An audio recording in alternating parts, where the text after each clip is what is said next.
Well, welcome to our Supporter Summit and to our annual Schlarbaum Prize Dinner. Before I introduce Dr. Schlarbaum, I want to have our two Schlarbaum laureates from previous years rise. Dr. Ralph Rako. Ralph, are you here?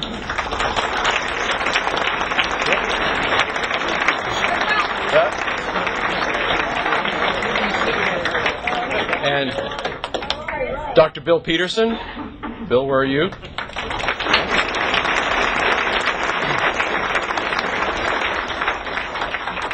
We'll get Ralph later.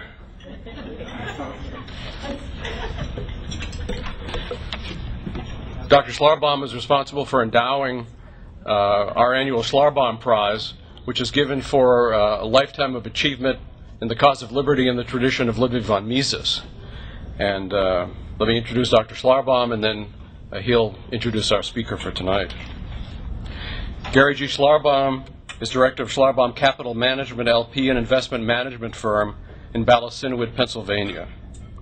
He was previously managing director of Morgan Stanley in West Conshohocken, Pennsylvania, and also at First Chicago Investment Advisors. Before that, he was a professor of finance at Purdue University, a professor who made good. Dr. Schlarbaum is a member of the Board of Trustees of the Bryn Mawr Presbyterian Church and chairman of its investment committee, a role in which he also serves the Mises Institute.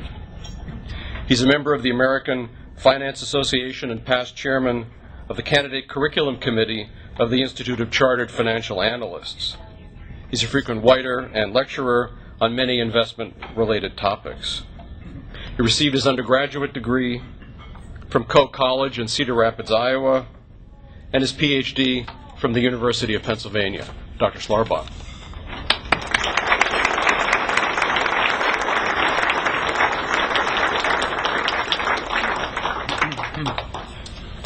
Thank you, Lou. This is one of my favorite activities each year. I was very sorry to miss last year when Bill Peterson won the award. Let me introduce Professor Hoppe. Hans-Hermann Hoppe was educated at the University of the Saarlands, the Goethe University of Frankfurt, both in Germany, and the University of Michigan in Ann Arbor, for studies in philosophy, sociology, history, and economics. He earned his PhD in philosophy and his habilitation in sociology and economics from the Goethe University. He taught at several German universities as well as at the Johns Hopkins University Center for Advanced International Studies, Bologna, Italy.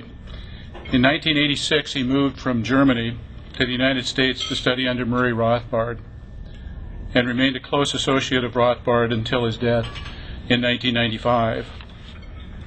He is currently professor of economics at the University of Nevada, Las Vegas, distinguished fellow of the Mises Institute, founder and president of the Liberty and Property Society.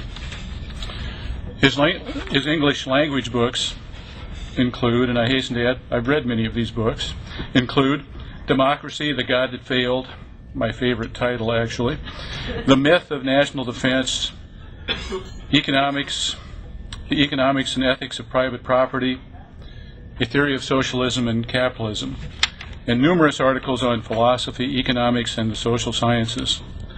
Right now, he is working on a grand treatise in Austrian economics and libertarianism. He's been a constant contributor to conferences of this sort and a major figure at the Institute. It is my pleasure this year to award Professor Hoppe the Gary G. Schlarbaum Prize for lifetime service in the cause of liberty. Professor Hoppe.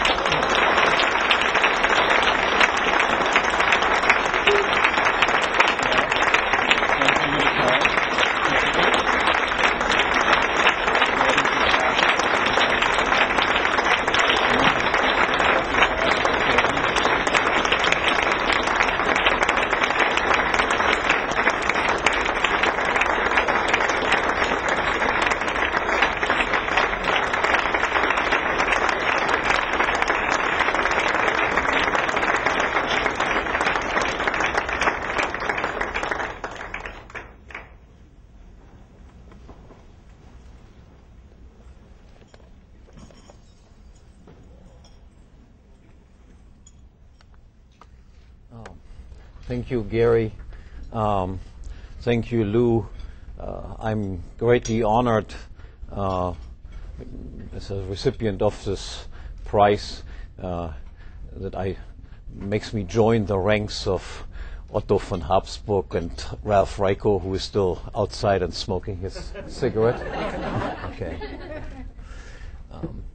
For a while, I was contemplating talking about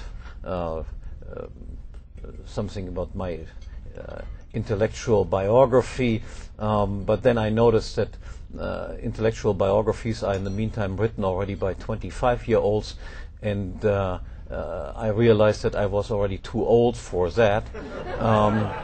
And instead of doing this, I followed Lou Rockwell's advice and chose a subject that fits into the general theme of this conference, reflections on state and war. And I want to begin my speech by saying something that I have said many times before that will not be a surprise to anyone. I will start with a definition of a state and then continue from there on. The state is defined as an agency with two unique characteristics.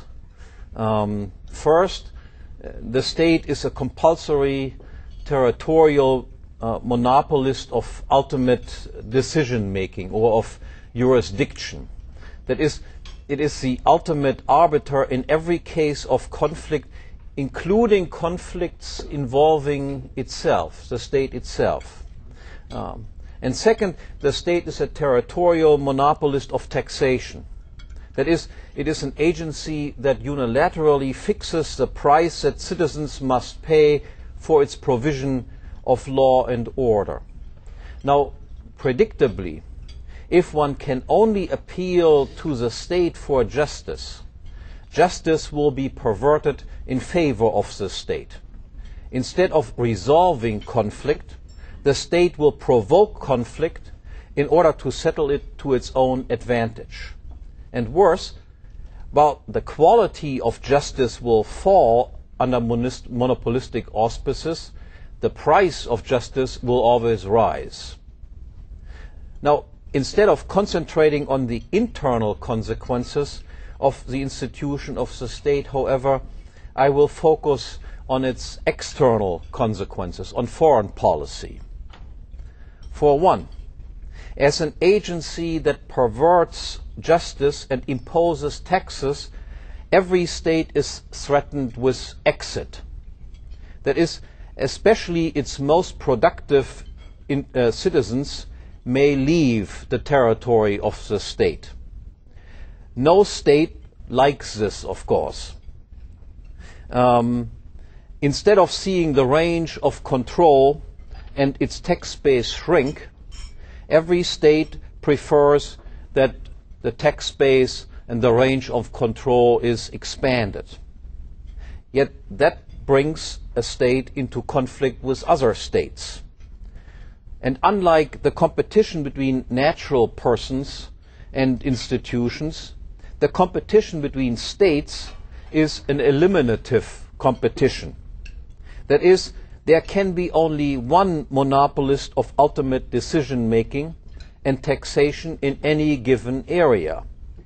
Consequently, the competition between states promotes a tendency toward political centralization and ultimately a single world state. Furthermore, as a tax-funded monopolist of ultimate decision-making, states are aggressive institutions, whereas natural persons and institutions must bear the cost of aggression themselves. States can externalize this cost onto their taxpayers. Hence, state agents are prone to become provocateurs and aggressors, and the process of centralization can be expected to proceed by means of interstate war. Moreover, given that states must begin small and assuming as a starting point a multitude of independent territorial units, something specific about the requirement of success can be stated. Victory or defeat in interstate warfare depends, of course, on many factors, but in the long run, the decisive factor is the relative amount of economic resources at a state's disposal. Now, in taxing and regulating, states do not contribute to the creation of economic wealth. However, state governments can influence the amount of existing wealth negatively. That is to say, the lower the tax and regulation burden imposed on the domestic economy, the larger will be the amount of wealth on which the state can draw in its conflicts. That is, states which tax and regulate their economies comparatively little, that is, liberal states in the European sense, tend to defeat and expand their territories at the expense of less liberal states. Now, this explains why Western Europe came to dominate the rest of the world instead of the other way around. And more specifically, it explains why it was first the Dutch, then the British, and finally the United States, which became the dominant imperial power. And why the United States, which is internally one of the most liberal states, again in a good sense, has conducted the most aggressive foreign policy. While the former Soviet Union, for instance, which is entirely illiberal, repressive domestic policy, has engaged in a comparatively peaceful and cautious foreign policy. Because the United States knew that it could militarily beat any other state, and in contrast, the Soviet Union knew that it was bound to lose a military confrontation with any state of substantial size unless it could win within a few weeks. Now, historically, most states were monarchies, ruled by absolute or constitutional kings. And democratic states, including so-called parliamentary monarchies such as Britain, for instance, headed by presidents, were rare until the French Revolution, and these democracies have assumed historical importance only after World War I.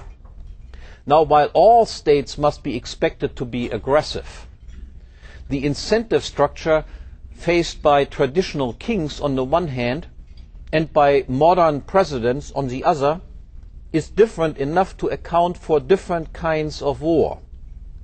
Whereas kings viewed themselves as the private owner of the territory under their control, presidents consider themselves as temporary caretakers. The owner of a resource, of a country, is concerned about the current income that is to be derived from the resource and about the capital value embodied in a country. His interests are, because of this, long run, with a concern for the preservation of the capital values embodied in his country. In contrast, the caretaker of a resource is concerned about his current income and pays little or no attention to capital values. The empirical upshot of this different incentive structure is that monarchical wars tended to be moderate and conservative as compared to democratic warfare. Monarchical wars typically arose out of inheritance disputes. They were characterized by tangible territorial objectives and not by ideological motives. The public considered the war the king's private affair, to be executed with his own money and his own military forces. Moreover, as conflicts between different ruling families, kings felt compelled to recognize a distinction between combatants and non-combatants, and target their war efforts exclusively against each other and their family estates.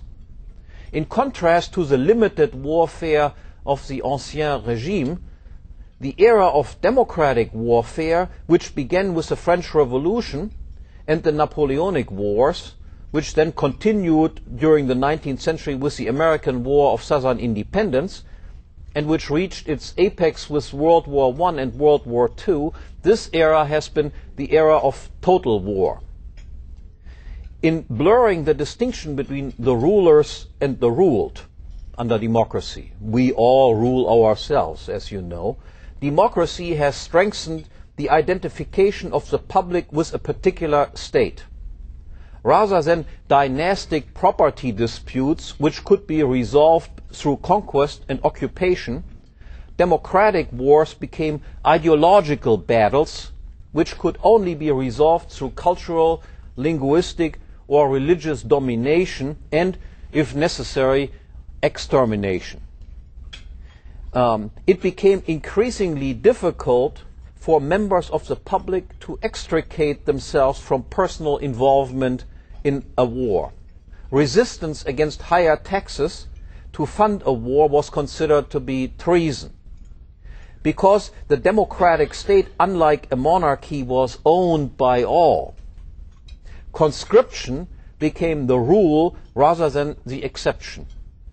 And with mass armies of cheap and hence easily disposable conscripts fighting for national goals, backed by the economic resources of the entire nation, all distinctions between combatants and non-combatants disappeared.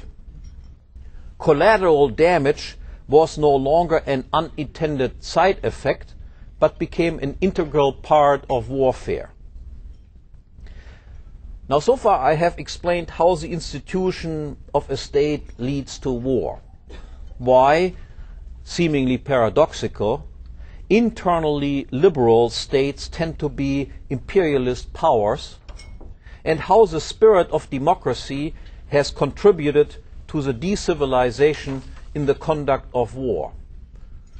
More specifically, I have explained the rise of the United States to the rank of the world's foremost imperial power, and as a consequence of its transformation, the transformation of the United States from the beginnings as an aristocratic republic into a mass democracy, the role of the United States as an increasingly arrogant warmonger.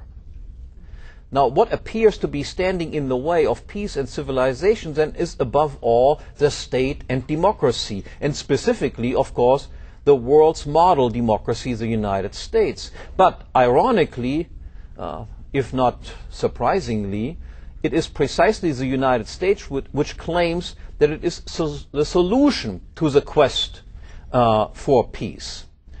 The reason for this claim is the so-called doctrine of democratic peace, which goes back to the days of Woodrow Wilson and World War I and has been revived in recent years by George Bush and his neoconservative advisors. Now, this theory of democratic peace claims the following. First, democracies do not go to war against each other.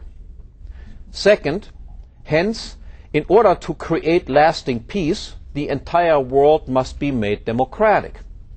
And as a largely unstated corollary, 3, today many states are not democratic and resist internal democratic reform. And 4, hence, war must be waged on those states in order to convert them to democracy and thus create lasting peace. Now, I do not have the patience for a full critique of this theory, but I shall provide a brief critique, at least of the theory's premise and of its final conclusion. First thing, do democracies not go to war against each other? Now, since almost no democracies existed before the 20th century, the answer must obviously be found within the last 100 years or so. And in fact, the bulk of the evidence that is offered in favor of this thesis is that the countries of Western Europe have not gone to war against each other in the post-World War II era. Likewise, in the Pacific region, Japan and South Korea have not warred against each other. Now, does this evidence prove the case? Now, the democratic peace theorists obviously think so. As they see it, there are plenty of cases on which they can build their case. Germany did not war against France, Italy and England. France did not war against Spain, Italy and Belgium. And moreover, there are permutations involved also. Germany did not attack France and France did not attack Germany. Thus, we have seemingly dozens of confirmations and not a single counterexample for more than 60 years. But do we really have that? And the answer is, of course, no. What we actually have is no more than one single case. With the end of World War II, all of Western Europe and Japan and Korea in the Pacific region became part of the United States empire, as is indicated by the presence of United States troops practically everywhere in these countries. Now, what the post-World War II period of peace then proves is not that democracies do not go to war against each other, but that an imperialist power such as the United States did not let its various colonial parts go to war against each other. You also did not see, by the way, any wars breaking out between all those countries that were dominated by the Soviet Union as long as the Soviet Empire existed, from which we also do not draw the conclusion that communist dictatorships under Russian control do not go to war against each other. So because of that, we have to introduce something like this.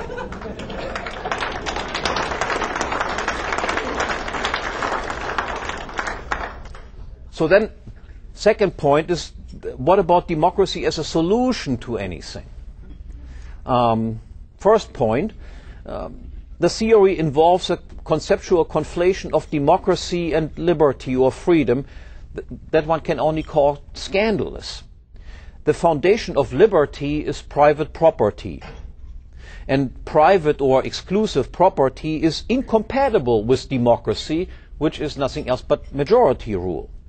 Democracy is a soft variant of communism, and rarely in the history of ideas has it been taken for anything else but this, except, of course, Mr. Bush. Second, the theory of democratic peace distinguishes only between democracy and non-democracy, which it all summarily labels as dictatorships. Everything that is not a democracy is a dictatorship for them. Thus, not only disappear all aristocratic republican regimes from its view, but also all traditional monarchies. They all are equated with dictatorships a la Lenin, Mussolini, Hitler, Stalin, and Mao. In fact, however, traditional monarchies have little in common with dictatorships. Monarchies are the semi-organic outgrowths of hierarchically structured, natural, stateless societies. Kings are the heads of extended families, tribes, and nations. They command a great deal of voluntarily acknowledged authority, which was accumulated over many generations. And it is within the framework of such orders that liberalism, in the European sense, first developed and flourished. And in contrast, democracies are egalitarian in outlook. Characteristically, the transition from the monarchical age to the democratic age, beginning in the second half of the 19th century, has seen the steady decline of liberal parties, again in the European sense of the term liberal, and a corresponding strengthening of socialists of all stripes. Democracy and socialism go hand in hand. Third, it follows from this that the view democratic peace theorists have of conflagrations such as World War I must be considered to be grotesque. For them, World War I was essentially a war of democracy against dictatorship, and hence it was progressive, peace-enhancing, and ultimately a justified war. In fact, however, matters are very, very different. To be sure, pre-war Germany, pre-World War I Germany and Austria may not have been as democratic as England or the United States. But Germany and Austria were not dictatorships, but increasingly emasculated monarchies, and as such arguably as liberal, if not more so, than their counterparts, the United States and England. For instance, in the United States, anti-war proponents were jailed. The German language was essentially outlawed and citizens of German descent were harassed. Nothing comparable occurred in Austria and Germany at that time. In any case, however, the result of the crusade to make the world safe for democracy was less liberal than what had existed before, and the Versailles Peace Dictate precipitated, as we all know, World War II. Not only did state power grow faster after World War I, after the democratization taking place, than before, in particular, the treatment of minorities deteriorated in the democratized post-World War I period. In the newly founded Czechoslovakia, for instance, the Germans were systematically mistreated until they were finally expelled by the millions and butchered by the tens of thousands after World War II by the majority Czechs. And nothing remotely comparable had happened to the Czechs during the Habsburg reign, for instance. And the situation regarding the relations between Germans and South Slavs in pre-war Austria versus post-war Yugoslavia was quite similar. Democracy then, and this is something that Mises recognized in his 1919 book on nation, economy, and state, democracy does not work in multi-ethnic societies. It does not create peace there, but promotes conflict and has potentially genocidal tendencies. Fourth point, the democratic peace theorists claim that democracy is a stable equilibrium. This has been stated most clearly by Francis Fukuyama, who labeled the new democratic world order as the end of history. However, evidence exists that this claim is patently wrong, on purely theoretical grounds. Now, how can democracy be at equilibrium if it is possible that democracy can be transformed democratically into a dictatorship? That is, a system which is considered to be not stable. The answer is that makes, of course, no sense whatsoever. In addition, empirically, democracies are anything but stable. As indicated before, in multicultural societies, democracy regularly leads to the oppression or even expulsion and extermination of minorities. That seems to be hardly a peaceful equilibrium. And in homogeneous societies, democracy regularly leads to class warfare, which leads to economic crises, which leads to dictatorship. Think, for example, of post-Tsarist Russia, or think of post-World War I Italy, or of Weimar Germany, or of Spain or Portugal in more recent times, Greece, Turkey, Guatemala, Argentina, Chile, and Pakistan. Not only is this correlation between democracy and dictatorship troublesome for democratic peace theorists, worse, they must face the fact that the dictatorships emerging from crises of democracy are not always worse from a libertarian point of view than what would have resulted otherwise. Cases can be cited where dictatorships were preferable. Think of Italy and Mussolini. Definitely preferable for having a democratically established communist Italy, or Spain and Franco. In addition, how is one to square the advocacy of democracy with the fact that dictators, quite unlike kings, who owe their rank to an accident of birth, are often favorites of the masses, and in this sense highly democratic? Just think of Lenin and Stalin, who were certainly more democratic than Tsar Nicholas II, or think of Hitler, who was definitely more democratic than Kaiser Wilhelm or Franz Josef. Now, according to the democratic peace theorists, then, it would seem that we are supposed to war against foreign dictators, whether kings or demagogues, in order to install democracies, which then turn into modern dictatorships, until finally, one supposes, the United States itself has turned into a dictatorship owing to the growth of the internal state power which results from endless emergencies engendered by foreign wars. Now, better, I dare say, to heed the advice of Erich von Kühnelt-Ledin, and instead of aiming to make the world safe for democracy, we try making it safe from democracy everywhere, but most importantly, of course, in the United States. Now, after this excursion into the theory of democratic peace, I'm back to the proposition that there is no greater threat to lasting peace than the democratic state, and in particular the United States. And the question thus is how to defend oneself against the United States. Now, incidentally, this is not only a question for foreigners, but a question for Americans as well. After all, the territory constituting the United States too is occupied territory, conquered by the United States government. Now, let us assume then that a small territory within the borders of the current United States, a village or a town or a county, declares its independence and secedes from the United States. What can and will the United States do in response to this?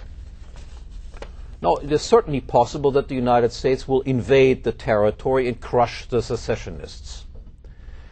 This is what the French Republic did to the Vendée during the French Revolution. This is what the Union did to the Confederacy, and on a much smaller scale, this is what the United States government did in Waco. But history also provides examples to the contrary. The Czechs and the Slovaks separated peacefully. Russia let Lithuania, Estonia and Latvia go. The Slovenes were let go by Yugoslavia at that time. Singapore was often even expelled from previous union with Malaysia. Now, obviously, the relative population size matters in the decision to war or not to war. Likewise, it matters what resources are at the secessionists' disposal. Also, the geographical location can weigh in favor or against intervention. But this cannot be all. For how is one to explain, for instance, that France has not long ago conquered Monaco, or Germany Luxembourg, or Switzerland Liechtenstein, or Italy the Vatican City, or the United States Costa Rica? Or how is one to explain that the United States does not finish the job in Iraq by simply killing all Iraqis? Surely, in terms of population, technology and geography, such are manageable tasks. Now, the reason is not that French, German, Swiss, Italian or United States state rulers have scruples against conquest, confiscation and the imprisonment or killing of innocents. They do these things all the time on a daily basis to their own population. Bush, for instance, has no compunction ordering to kill innocent Iraqis. He does so every day. Rather, what constrains the conduct of state rulers is public opinion. As La Boétie, Hume, Mises, Rothbard have explained, government power ultimately rests on opinion and not on brute force. Bush does not kill himself or put a gun to the head of those he orders to kill. Generals and soldiers follow his orders on their own. Nor can Bush force anyone to continue providing him with the funds needed for his aggression. The citizenry must do so on its own. On the other hand, if the majority of generals, soldiers and citizens stop believing in the legitimacy of Bush's command, his commands turn into nothing more than hot air. It is this need for legitimacy that explains why state governments itching to go to war must offer a reason. The public is not typically in favor of killing innocent bystanders for fun and profit. Rather, in order to enlist the public's assistance, evidence must be manipulated so as to make aggression appear as defense. For what reasonable person could be against defense? Now, and we know, of course, the catchwords in all of this. They are Fort Sumter, the USS Maine, the Lusitania, Pearl Harbor, and 9/11. It thus turns out that not even an overwhelming size advantage is decisive in determining the course of action. That David Koresh and his followers in Waco could be brutally killed by the United States government was due to the fact that they could be portrayed as a bunch of crazy child molesters. Had there been normal people, an invasion might have been considered a public relations disaster. Moreover, regardless of whatever disadvantage that the secessionists have in terms of size, resources, or location, this can all be made up by a favorable international public opinion, especially in the Internet age when the spread of news is almost instantaneous. Now, these considerations then bring me to my final points. The new secessionist country can be either another state or it can be a free, stateless society. And I want to argue that the likelihood of successful defense against the United States is higher if the secessionists form a stateless society than if they opt for another smaller state. For whether large or small, states are always good at aggression, but always bad at defense. As a side remark, granting, maybe prematurely, that the United States had nothing to do with 9/11 directly, the events of that day certainly show that the United States was not good at defending its own citizens, first by provoking the attacks, and secondly in having its population disarmed and defenseless vis-à-vis box-cutting wielding foreign invaders. Now, how would the defense of a free society differ from that of a state? As I explained, the likelihood of an attack depends essentially on the ease of manipulating the evidence so as to camouflage aggression as defense. And to discover such evidence is much easier in the case of a state.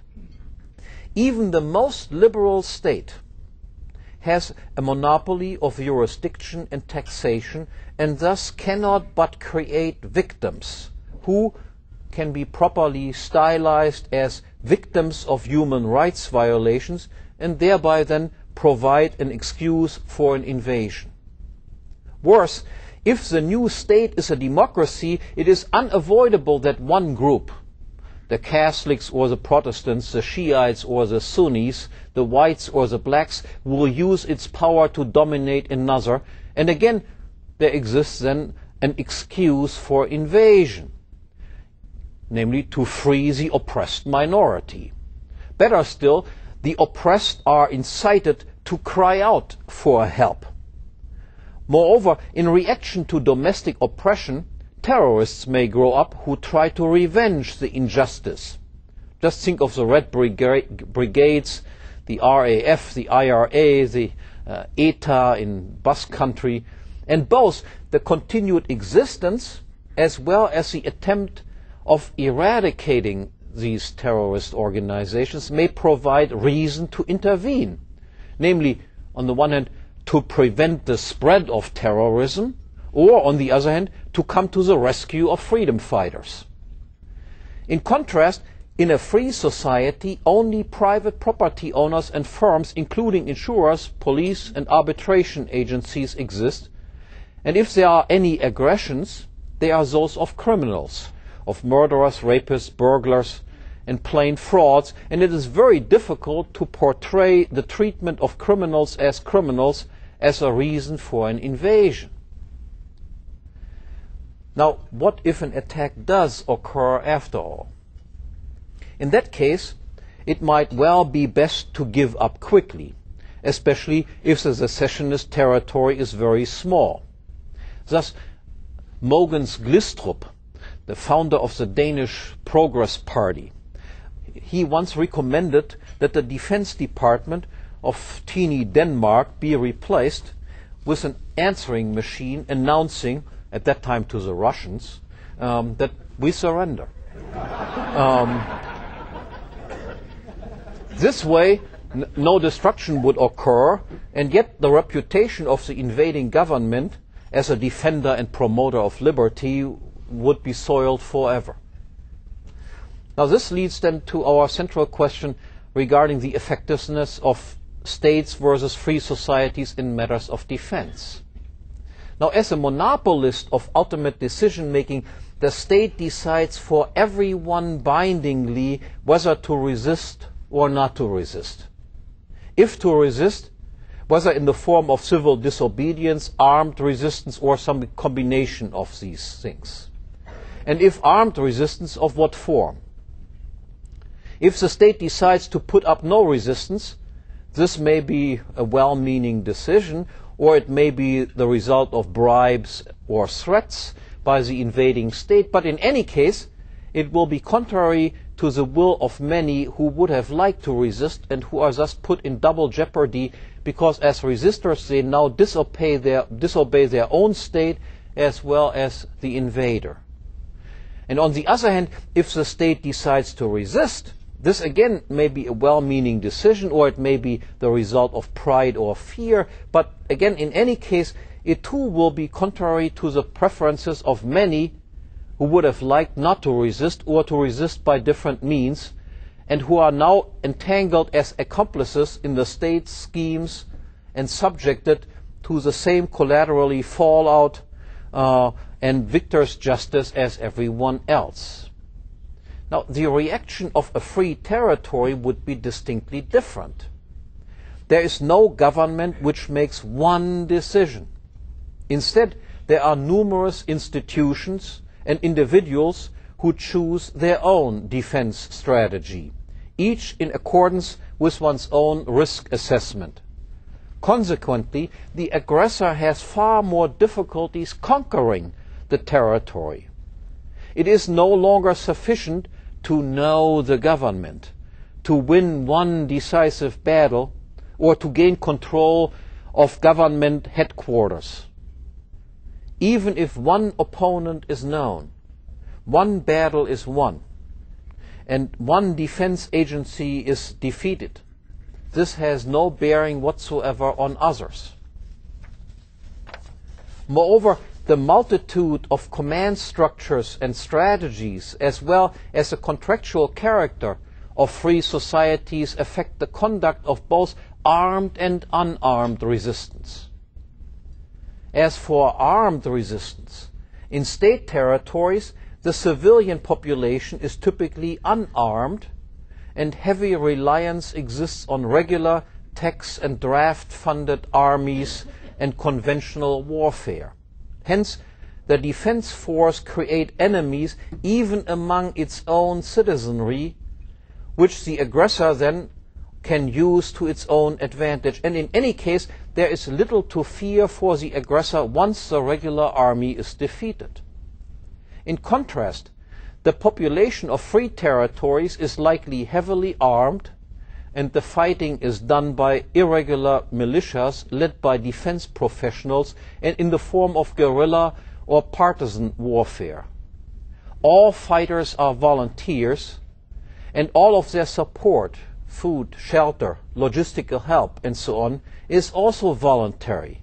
Hence, guerrillas must be extremely friendly to their own population. But precisely this, their entirely defensive character and their near unanimous support in public opinion, can render them nearly invincible, even by numerically far superior invading armies. History provides numerous examples for this. Napoleon's defeat in Spain against guerrillas fighting him. France's defeat in Algeria, for instance. The United States' defeat in Vietnam, and Israel's defeat in South Lebanon.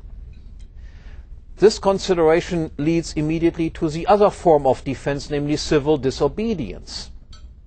Provided only that the secessionists have the will to be free, the effectiveness of a strategy of civil disobedience can hardly be overestimated. Recall that power does not rest alone on brute force, but must rely on opinion. The conquerors cannot put one man next to each secessionist and force him to obey their orders. The secessionists must obey by their own free will.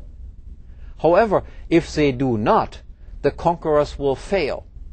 Most importantly, civil disobedience can occur in many forms and degrees. It can range from ostentatious acts of defiance to entirely unobtrusive ways, thus allowing almost everyone to participate in the defense effort: the courageous and the timid, the young and the old, leaders and followers. One may hide armed fighters or not hinder them. One may publicly refuse to obey certain laws or evade and ignore them. One may engage in sabotage, obstruction, negligence, or simply display a lack of diligence. One may openly scoff at orders or comply only incompletely. Tax payments may be refused or evaded. There may be demonstrations, sit-ins, boycotts, work stoppages, or plain slacking off.